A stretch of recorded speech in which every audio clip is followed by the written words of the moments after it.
Hi there, you're listening to the Business Storyteller podcast by Pick Your Chart, and welcome to Season 2. In this podcast, we speak with inspiring leaders who share their insights and experience in business and brand storytelling. Join us on this journey to learn how the art of storytelling can bring your businesses and brands to the next level. Hi there, and thank you for listening to the Business Storyteller podcast. I'm your host, Wilson. Throughout this season, we've had the privilege to speak with various business leaders and experts from different industries about the art of storytelling for businesses and brands. In this special episode, we'll be speaking with Nick, founder and CEO of Rangle. More than a CEO, Nick is also known as the Chief Storytelling Officer of Rangle. Rangle is a skilled, experienced engineering consultancy built from the ground up on digital-first talent, team, technology, and agile practices. Today, we'll be hearing from Nick on what it means to be the Chief Storytelling Officer of Rangle. We'll uncover how storytelling forms the basis of Rangle as a consultancy, from promoting their culture internally to their approach in working with clients externally. Hi, Nick. Welcome to the Business Storyteller podcast, and thank you for being here today. How are you doing? I'm doing great. Thank you for having me. Well, first of all, I must say that I really love your job title as the Chief Storytelling Officer, and I'm excited to be hearing more from you. But before we begin, I'm sure our listeners would love to know you better. So would you like to tell us more about your career journey and what led to your founding of Rangle back in 2013? Sure, absolutely. So almost my entire career has been in business software. I got very excited about software when I was about 20, when I discovered there was a thing called business software that made people's lives better. And then the internet was starting to happen, and I decided to start a web consultancy when I was still in university after Netscape came out. And I did that for a couple of years, didn't really know what I was doing, and went to work full-time programming. Was a developer for a while on Windows, then I moved into web, then I moved into consulting on large-scale enterprise systems in the manufacturing space. So I got a lot of exposure to supply chain and to lean manufacturing and Toyota production system. And there's a lot of that informs agile practices today and transformation practices. From there, I moved into different roles: product management, product marketing. And I was working in a marketing role when I decided I wanted to go back into more of a technology role. I got very excited about what was happening in the web with modern JavaScript and modern, mobile first customer experiences. Business software was being written with discoverable consumer quality interfaces. So I started Rangle just as HTML5 and modern browsers and modern experiences really started to take off. So the experiences that were pioneered with Gmail and these sort of really rich web-based applications, those had become sort of the default norm in about 2013. And that's when Rangle started. So we grew up with modern browser-based, customer-centric, B2C style business applications, mobile first, responsive.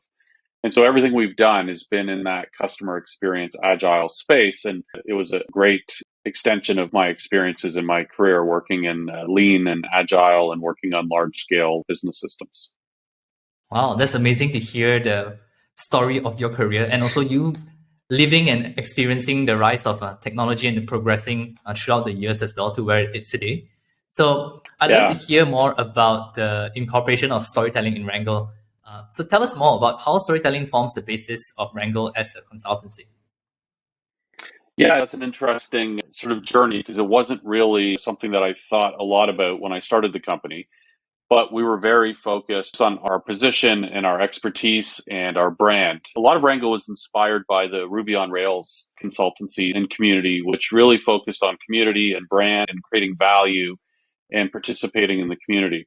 With Rangle being focused on best practices in modern JavaScript and modern digital, we just really talked a lot about it and we presented a lot, and we had a very singular focus on what we did. So, we talked about what we did and why a lot and why we focused. And our sort of purpose today is almost a meta purpose to build the right software the right way. But we also meet our clients where they're at. So we want to be always pushing the envelope, but not sort of going too far. And over time, as you grow a company, you start seeing interesting things happen. Like at some points, everything works like very, very well and everyone seems aligned and everyone really understands where you're going. And it's sometimes it's hard to figure out why.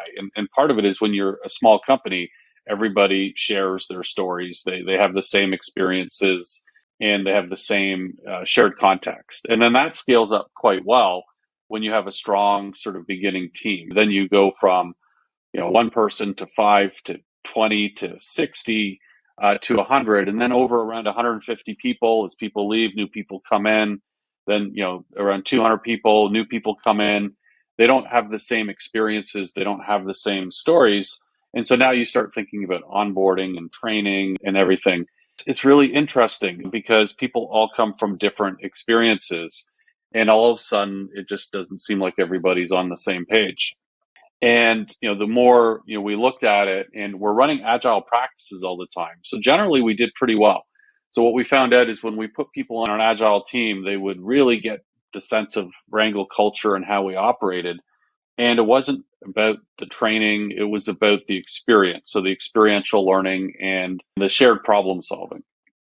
And so we have this model where people are coming on board, and until they're really effectively sharing their stories and collaborating on problems and sort of working as a team that has been given, a mandate to solve problems, they really don't pick up on the culture. And so, over the years, what are the things that let people understand, what Rangle does and how we do it from their experience and their tacit knowledge? And that's all stories. Stories are what bridges our experiences. Facts, just presented by themselves, people understand in their experience, which can be very, very different. So as growing the company, bringing people on board, and then just realizing how that gap is so hard to bridge, and then really realizing that maybe it's not so hard to bridge, but what it requires is a real focus on narrative and a real focus on storytelling, and not in a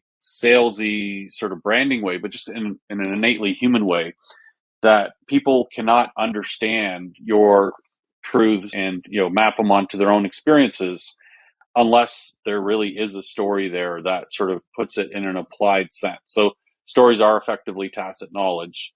And then realizing, what is my job as CEO? It's not to tell people what to do. That's very not agile. It doesn't create autonomous teams. It creates people who aren't fully engaged. But how do you sort of try to grow a culture and a team, and how do you sort of give feedback? And sort of the answer, which was very apparent after all the years of learning, and I really needed to shift and embrace what feels sometimes a little light, maybe a little fluffy, but it's not. It's sort of the most innately human aspect of what we know and what we do. So anything I can represent in a story, or any question I can ask that sort of elicits someone else's story, or the more we can sort of talk about things and sort of build a shared context, the more we connect and the more we sort of have a shared understanding, the more I learn, the more other people learn.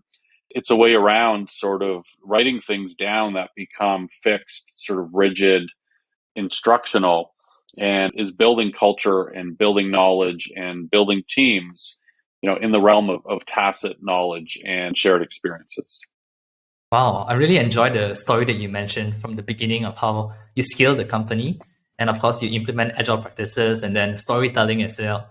And I remember because I was part of Pick the Chart when we first got started 10 years ago. So we had a similar situation as well, where we begin to see as the company grows and the team grows, people might not be on the same page. And storytelling becomes a very important way, like the narrative of what is our brand, who are we. So I love that you also share the same experience of how Rangle went through that season as well. It really is. How do you do that at scale and in a way that's going to maintain and sustain a culture over time? The chief storytelling officer concept is powerful, but it's also sort of facilitating everybody's story as well, because that's where everybody connects. And there's a really interesting book that was very popular at Rangle a few years ago called The Culture Code, and it's about high-performing teams. And some of the models there that created the stories and the storytelling, some of them are so almost cliche, but if they're authentic and they're true, then they're the seeds of the conversation and they become anchor points. At Rangle early on, one of those questions was, is this a truly agile practice? And everybody would converse and obsess and problem solve around that. And so the stories are circling around a core story or a core narrative that Rangle wants to be the most progressive, agile company in the world. And then what happens? The world's complex. So now all of a sudden we're dealing with very large clients. And as we're growing up, people are like, well, why are we working with this client? They're not listening to us. They should be listening to us. They said they wanted to be agile. And so that's the tacit knowledge again. Our stories are different than our client stories. So we're trying to be this progressive, agile sort of company.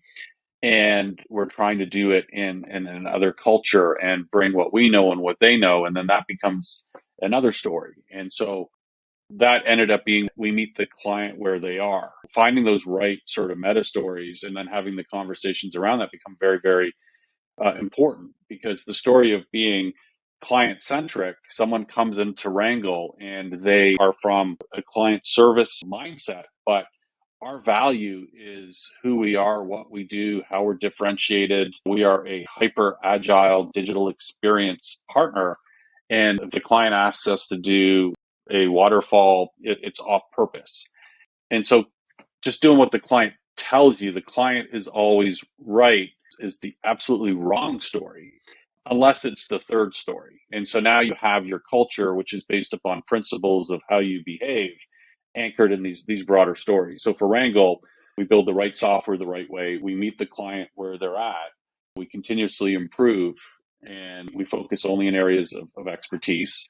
And so now the narrative is like, if we do anything as a company, everybody knows that we're obsessively focused on mastering it. But then someone comes in from another experience. They've been working in an environment where you just make the client happy. That's the services model. That's the client model. You're selling outcomes. You're not selling culture. You're not selling partnership. You're not selling collaboration. You project manage to outcomes. It's a completely different cultural norm and operating model. So how do we bring them in to Rangle? And they have to be part of these conversations. So now they can bring their own experience and understand sort of the priorities. And then those stories end up creating the new sort of understanding, and everybody can sort of form teams and sort of collaborate on sort of client objectives and outcomes. Yeah, I think that's a really good outlook that you shared us. And I'm curious to also dig deeper into it later on the cultural aspect and also externally with your clients. But I love how you try to align the stories within Rangle and also externally with your client as well.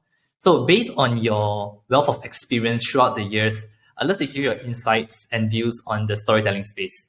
Now, why do you think brands and businesses should care about storytelling at the present time? And how do you think this will affect the future in the long term?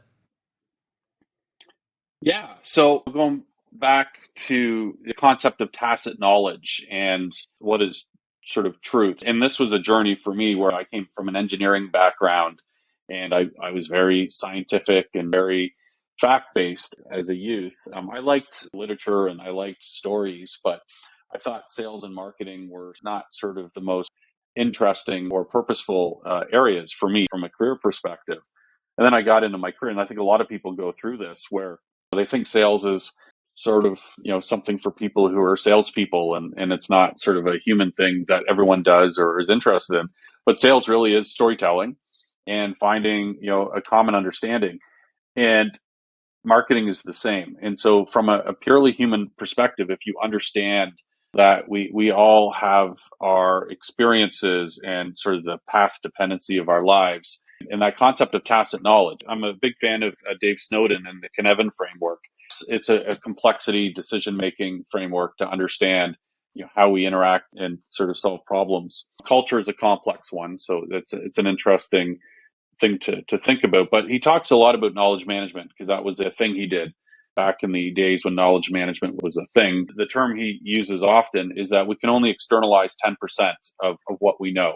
So tacit knowledge, when we write it down, we're capturing 10%, because there's all that complexity and the experiences and the belief systems and the actual complexity of the real world.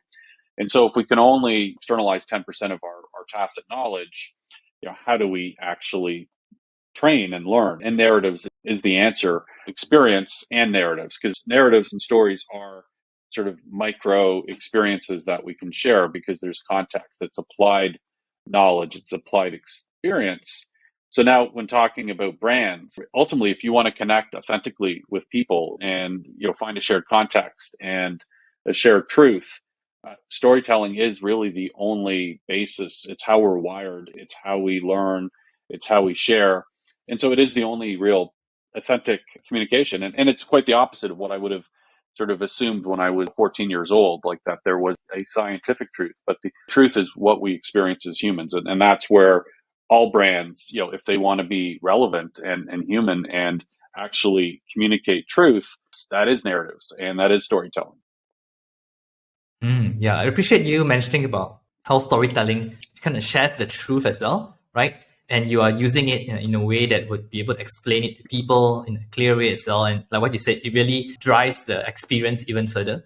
So thank you for giving us an insight on that, especially on the importance of storytelling for businesses and brands to consider today, and also how it will affect the long term.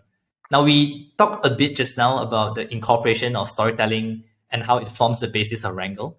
So let's talk more about the benefits of storytelling for Rangle. Let's talk about the internal aspect first. How does stories promote Wrangle's culture internally? Mm-hmm. I guess if I don't tell a few stories around this, I'm missing the point. So when we started, we were really focused on agile best practices, and we were always learning and trying new things. So we started off using a process called Scrum, which a lot of people are familiar with. Actually, really love the framework, love the ideas behind it. But it's interesting if you go and you look on Twitter, which is a lively conversation space. Some people really don't like Scrum. Some people like it. If you think of it, it's just words again, and it's how people work. It's the underlying principles of what people do and how they communicate and what their shared context is. And so we used Scrum and we ran into these challenges where people had never worked in it. They came on board. They had all these assumptions of what it meant. And so, there's this concept of points, and you put 2 points on a story, and, you're not supposed to have them represent days. You're supposed to sort of come up with experimentally sort of what they mean based upon the team and the domain and all these things. But people emotionally couldn't do that. And so we'd had someone join the team and we had another person join the team. So we're forming a new team. And the Scrum Master says it's 2 points. The developer thinks he doesn't understand it and he's a little shy. So he thinks it means that he should be able to do it in about 2 days. It's actually about 2 weeks of work. And so he feels like he's not very good and he's trying to implement this sort of 2 point story, and he's working late. He works the whole weekend and he gets this 2 point story done in sort of like 7 days. No matter what we had said factually about Scrum, it took just a couple of other influences for him to feel like he just had to do this and he was missing something. And so talking about that and really talking about how we work, and with Agile, it's user stories. Like stories are baked into that. As a user, I want to do this. And so it captures some of the context. We bound it as minimally as possible with acceptance criteria and definition of done, things that sort of create the boundaries. But there's another story about stories called user stories are placeholders for conversations. Everybody ignores that, but it's the most important concept because it's when people talk, they build shared context. And so by stripping out requirements, you're not actually under-specifying the work. What you're doing is you're creating more conversation. So storytelling is going up within the team, with the customers, with the product owner, and everybody gets a shared context and they actually understand what they're doing. They get excited. They get creative. Everyone has different skills they start bringing to the problem. And now you start getting a high performing team. But if you forget that one sort of principle, that user stories are placeholders for conversations, most Scrum becomes performative, telling people what to do, and stories turn into functional specs. Things are over designed, they're over prescribed, there's no more listening to the client. And so all of these little things sort of anchor some of the cultural principles. We were doing this, and then we thought, well, let's shift. Let's go to a different story. And we had some principles. So we wanted to be the canonical reference technology, so no bleeding edge. We wanted to give people the best practices. And so we would sort of look at open source projects. And one of the questions we had asked was, what would one of the prominent open source authors, TJ Holwaychuk at the time, what would TJ do? And then we would look at that. And then we would go with the industry best practice consensus and not get into to argument. But we shifted to continuous delivery because people still didn't like the meetings and getting people aligned. And so the story is we need to ship regularly and we need to ship faster. And the only thing we're going to measure is cycle time, which is the amount of time it takes to go from conceiving a feature to shipping it. And we want to do this in less than 3 days on average. So we put up a big board, 16 projects, cycle time. And it's amazing. It's like the only question people that get on the team is like, we're not shipping. Why aren't we shipping? We should be shipping. And we started putting little ship it squirrels everywhere. And then all of a sudden, all the noise around Scrum disappeared. We still use the nomenclature, the general practicing. There's other aspects of Scrum that were fun as well. Demo day to the client. People get anxious and really want to demonstrate to the client's approval, not to value delivered, because those can be different. Lots of shiny sort of screens looks like progress. A functional vertical slice of an application maybe doesn't. So being really anchoring on the principles so the team feels comfortable. When we got rid of demo day and we started just shipping features to the product owners on the client side as they were done, and then we were having a conversation with the client. Now the client is seeing the regular delivery. The client is asking questions. The client can see, why is this going slow? Well, everything's going in 3-day increments. So we can explain everything. We can talk about everything. We can tell stories about everything. It's not like there's 2 weeks of work that we're like stammering over why it's not done yet. It's like we broke it down. Now we're getting the real sort of burn down. We're getting real data. We can talk about it. One of my favorite stories is one of our Scrum Masters told a client that if they added another team, the product would be done 2 months later because of the onboarding costs of the new team. And so these ability to have real conversations as you are able to work on smaller pieces of work. And this is the heart of Toyota Production System and lean manufacturing as well, where you have a value stream. What that does ultimately is when you can't ship something, there's a problem and it gets surfaced. And so now you get to align on it and tell stories about it. And so getting people aligned and creative and problem solving. And so we went to continuous delivery, cycle time. People would laugh because I would just go on about cycle time all the time. People would actually get upset if we couldn't ship. And we were on one project where nothing shipped for 9 months. And it was our first time in the regulated healthcare industry. And so there was some reasons for it, but people were like, Wrangle's betrayed all its principles. And it's like, that's good, right?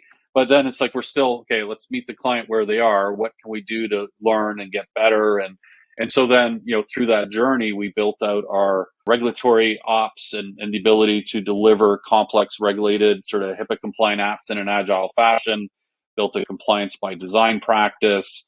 And so if you really have a shared vision and a goal and you have strong alignment and people can come together, there's nothing that can't be done in a hyper agile fashion if you keep working towards it. So you can build safer, better, faster.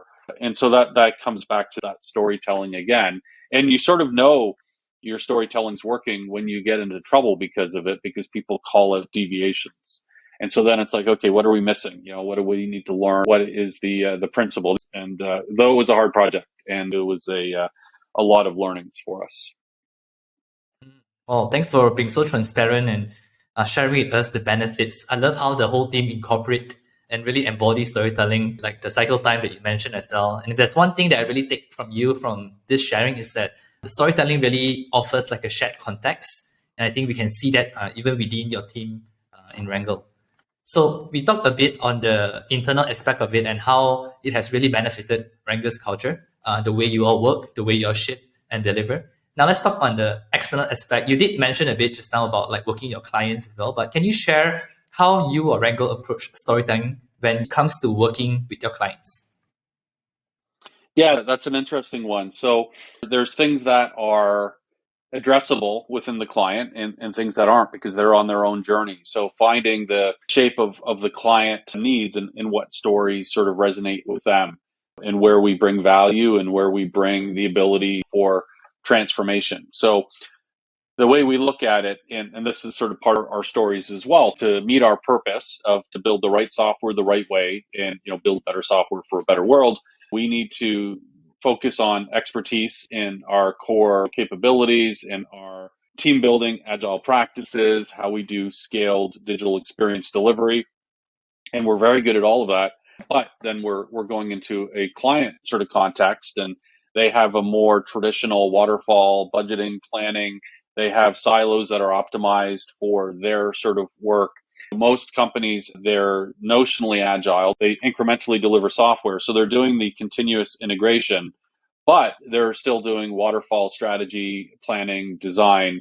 And as a result, the engineers are being told what to do. So you're not achieving some of these agile sort of principles and practices, and the storytelling and the communication isn't happening.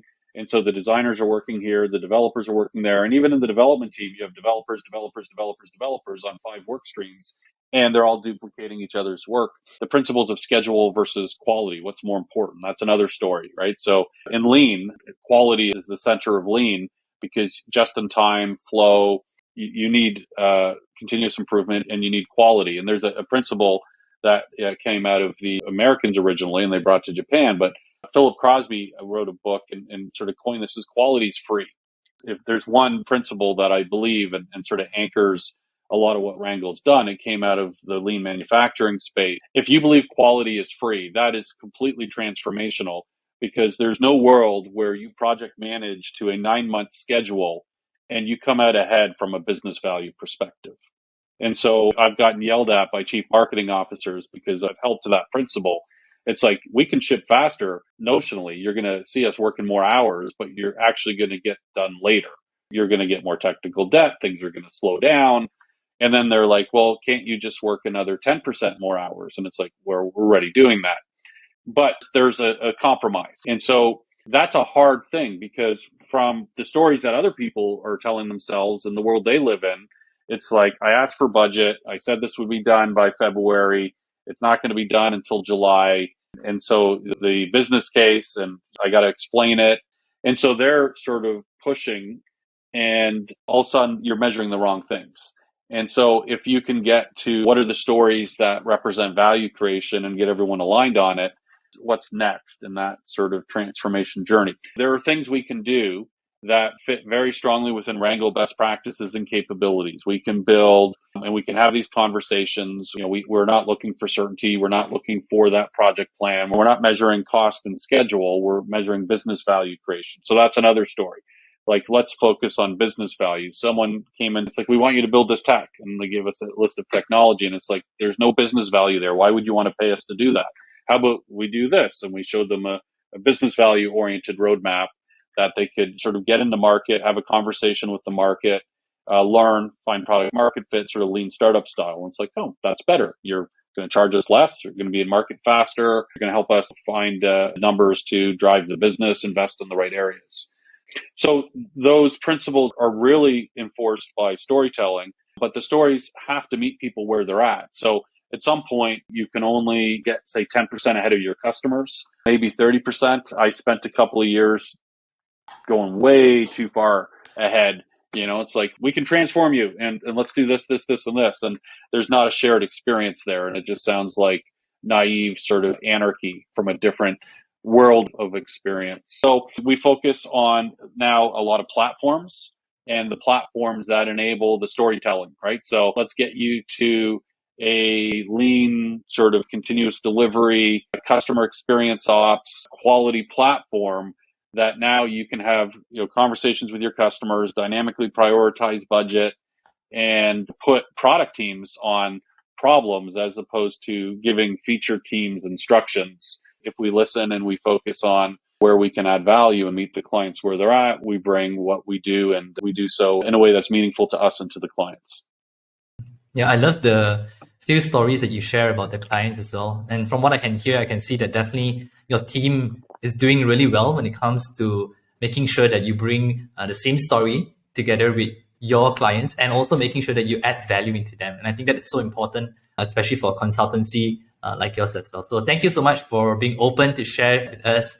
Now, we talk about storytelling a lot, and you have been in this for some time. So with your experience in storytelling, if you are speaking with any aspiring business leaders today, what would be your top 3 tips for doing storytelling successfully? Yeah. So I think the one is to really understand meeting people where they are. So people can only learn from what they already know, so their experience. So storytelling is the only real way to communicate knowledge. There's another interesting story that I read in a book about a sales org where they found out that the best salespeople were more effective not based upon their knowledge of the product, but their confidence in the product. And that's interesting. So the ones who were, working with a client where there was a problem, understood how the problem got solved, had more confidence in the product. And so the way they changed the training was they did anecdote circles where they would get senior salespeople who would share their stories. And then, those conversations would sort of transfer that knowledge. The first tip is to understand that this is not a thing that is sort of like get people inspired and market to your internal team. This is core of how human experience is transmitted from person to person. So first thing is this is the way people learn, and that's my first tip. Like, understand that it's important. Facts and process, there's not a lot of learning there because it's not applicable. They're just facts, and people's sort of experiences will override that, and they'll go back to their prior sort of behaviors because they haven't been able to expand their true tacit understanding of the thing. That's the first one, like understand tacit knowledge and that this is the way to communicate. The second one is, stories create shared context for autonomy. And so again, the importance of it. You want a team to be autonomous, but they have no common context, culture, principles, practices, nothing that they experientially believe or feel or have experienced. And so getting back to, ship it, we're not shipping. Is it quality? Is there business value? So are we delivering value? Are we delivering quality? And are we shipping regularly? Because that's where, value comes from. And then those conversations and those stories. So corny's okay, so long as it's authentic. There's the inverse of storytelling as well, curiosity. So curiosity is the best kind of storytelling, but you're not telling stories, you're asking questions, but that's actually creating storytelling. It's like, what happened next? What happened next? What happened next? Right? So going in with questions and curiosity and sort of creating that curious mindset, you're enabling other people to tell stories. And so one of the best anecdotes I ever heard about Sam Walton from Walmart was that a bunch of businessmen flew in from another country and he picked them up at the airport himself. This is Walmart's already, multi-billion, like he's, in his 70s. He picks them up from the airport in his pickup truck, and he asks them questions nonstop on the way back from the airport. So he's trying to learn from them. He's built Walmart. He's in his 70s. They're coming to learn from him. And he just flipped the table and he's just asking them questions nonstop all the way back from the airport. So you want to tell stories, but you also want to facilitate the conversations that allow for tacit knowledge to flow. And so that the stories are knowledge. The importance, the questions, and then the facilitating. Yeah, those are really great and solid tips, which I believe that our listeners would find it valuable. I particularly like the third one that you mentioned about how staying curious would actually help people to tell their stories better as well. So that's also a really good take home for a lot of people.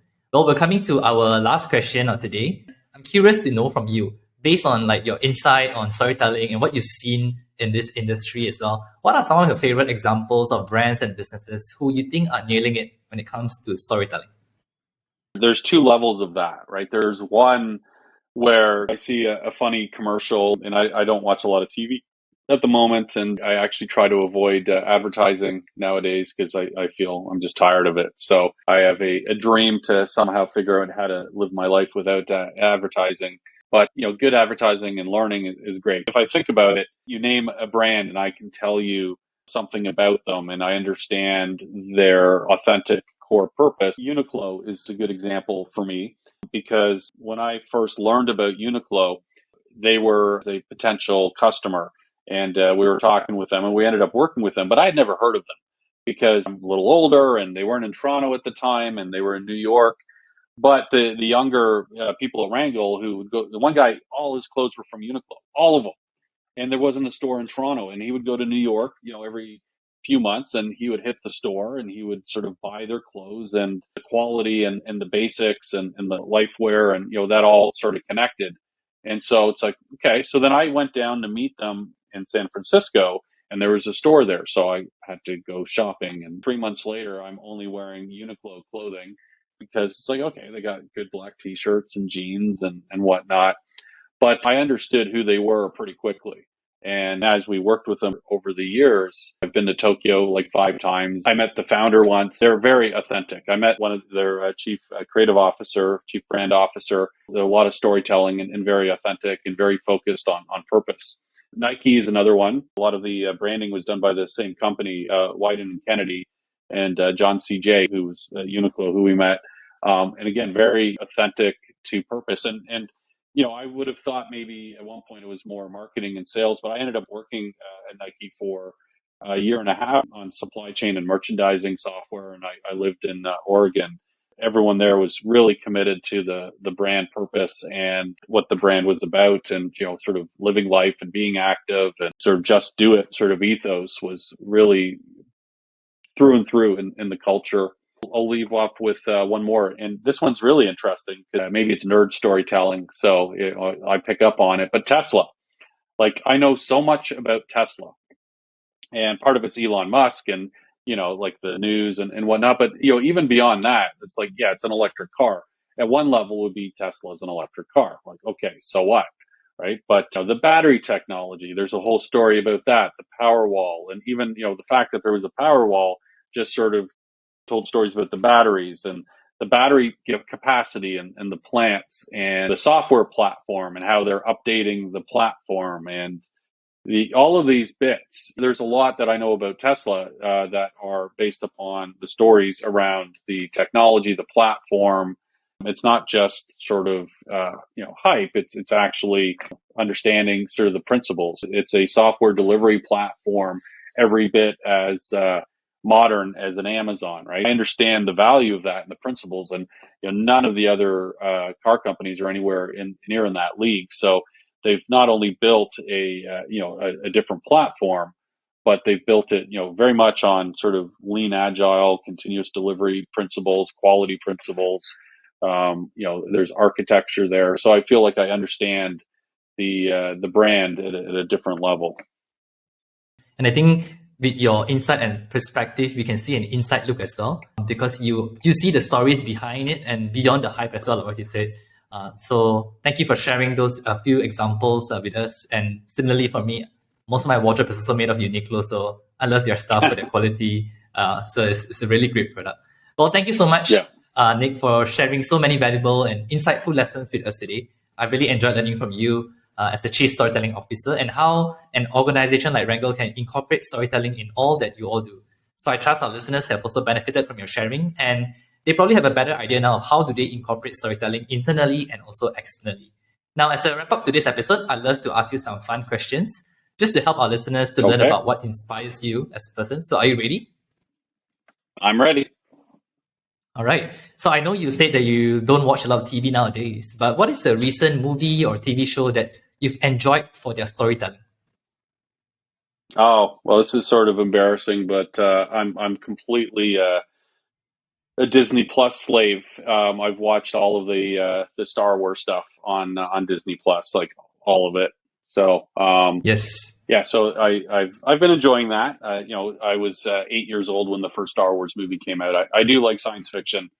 So there's a few things I will get into and I'll watch. So most of the Star Wars related stuff on Amazon. I was obsessed with The Expanse, which was a science fiction series that I quite liked. So for whatever reason, lots of science fiction. If when it's out there, and yeah, so it comes and goes. So there's for me, I guess I don't watch a lot of TV. And the stuff I do watch, I'm sort of maybe a little lazy, and I just watch sort of what I know I like at the moment, sort of like a relaxation thing. Got it. Well, thanks for letting us know. I think the new Obi-Wan is also out now by the time our listeners are listening to this. Yeah. All right. My second fun question for you is this. What are some apps or tools that you would recommend to help inspire storytelling? There's a lot of new writing tools that have come out, and I tend to like, things that let me write and create and sort of publish. So at various times I've tried different sort of tools, but I'm really liking the new, and also the fact that you think there's like this category must be sort of done, and then there's just new application after new application after new application. So, over the last 4 years, like Notion came out of nowhere and sort of nailed a new kind of category. And we were an early adopter, and we've been using Notion for 5 years now. But then, all that excitement and it gets overused, and all of a sudden, like, okay, that's good. It's got its point. But then there's the personal note-taking sort of tools. So I work on a Mac, so I was using Bear is very popular from a note-taking perspective.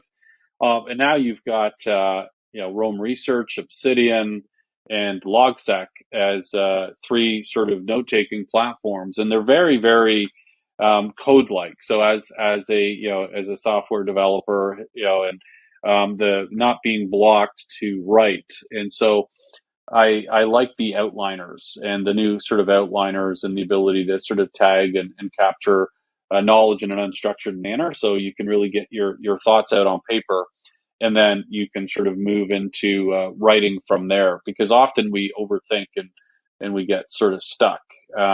There's another one called Craft, which is really interesting for, constructing sort of documents, and it gets a little overwhelming at times, but everything sort of fits into its niche. So right now I'm using Logseq, which is an outliner sort of personal note-taking app, and I quite like it. So, and that sort of helps me capture ideas and then sort of process them later. That's great. Well, thanks for sharing some of the examples and recommending the apps as well. I know I'm asking the right person because you are a software developer, so you know the apps that really work. Now, my final question for you is this. If you're not doing what you're doing today, what do you envision yourself doing? It's a good question. I like writing code. I sort of miss it. So, I probably would be doing some more programming because I enjoy that. And I like writing. So if I were to not be writing software, I think I prefer to be writing, books. So I've done some fiction in the past, and I really enjoy literature as going back to storytelling, right? So what does it mean to be human? Where is the truth of being human? So literature, poetry, philosophy, like I think there's so much wisdom captured just in what we write. Shakespeare is a good example. I think there's very little that Shakespeare wrote that's not sort of well represented in modern social psychology and psychology, and his understanding of human nature. And there's it's enjoyable. But so I'd say writing either code or words. So That's great. Yeah, I can now see why storytelling is so innate in you, because of also your interest in literature. Well, thank you for being such a good sport and for taking on the fun questions. I'm sure our listeners also enjoyed knowing you better and what inspires you. Now, before we conclude, for our listeners who'd love to reach you or stay connected with you, how can they do that? So I'm, I guess, nick@rangle.io. That's my email. So rangle.io, and just Nick. So that would be the easiest way. I am somewhere on Twitter, but I don't spend a lot of time on the social platforms. I tend to spend more of my time in the more long form content. Got it. So we'll be sure to also include your email in the show notes and also Wrangle's website. So for our listeners who like to stay in touch with Nick or know more about Wrangle, feel free to reach him or his team. So we'll be including those links in the show notes. So once again, thank you, Nick, for coming on this episode of the Business Storyteller Podcast. That's all for today's episode, and until the next one.